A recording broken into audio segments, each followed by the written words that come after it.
Vous avez déjà pris des risques pour gagner du temps? Bienvenue dans ce Safety Talk. Vous voulez voir la mort? Arrêtez-vous à un carrefour et observez. Observez cette femme qui traverse au passage piéton qui est rouge en pianotant sur son smartphone. Observez cet homme qui se faufile en vélo entre les voitures et qui va passer au feu rouge. Il ne s'est rien passé? Pas de mort? Il suffit d'être patient. Continuez à observer. Ne bougez pas. Cet ado en trottinette, ce sera peut-être lui le bon numéro. Mais pourquoi agisse-t-il ainsi? On en reparle après.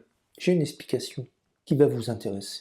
Regardez cette publicité suisse qui est un chef-d'œuvre de précision. Et vous verrez la mort, je vous le garantis. Vous verrez la mort. Et un jeu de mots chirurgical qui tombe à la dernière seconde.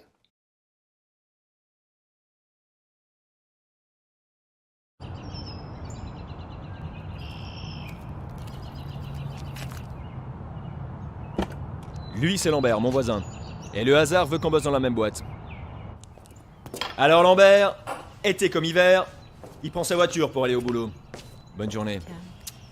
Alors que moi, tous les matins, et quelle que soit la météo, je prends mon vélo pour aller bosser. Alors évidemment, c'est mieux de faire de l'exercice que de s'asseoir dans une bagnole comme Lambert. Et forcément, par rapport à une voiture, le vélo, c'est écolo. Mais ce que je kiffe le plus, c'est que je vais bien plus vite que Lambert dans sa bagnole. Et qu'en partant après Lambert, j'arrive avant Lambert. Et puis 10 minutes de vélo pour aller au boulot, franchement, c'est pas la mort. Surtout si...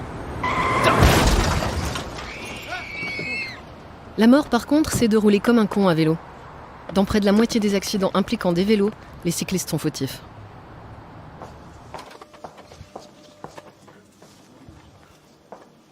Bah, il n'est pas encore arrivé le cycliste. Pas encore vu ce matin. Il a encore dû crever.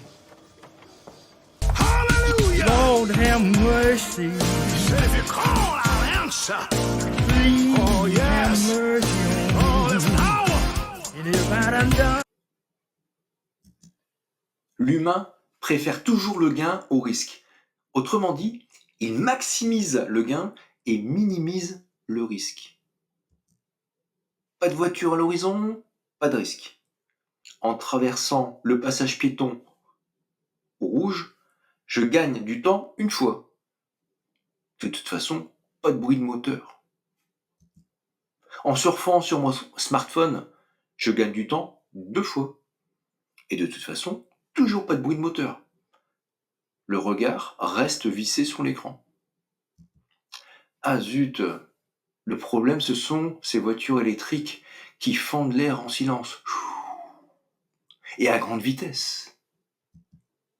Il faut dire que le chauffeur de cette voiture électrique a aussi parié qu'il pouvait conduire et consulter son smartphone en même temps. Après tout, la rue est calme et le feu au vert. Aïe.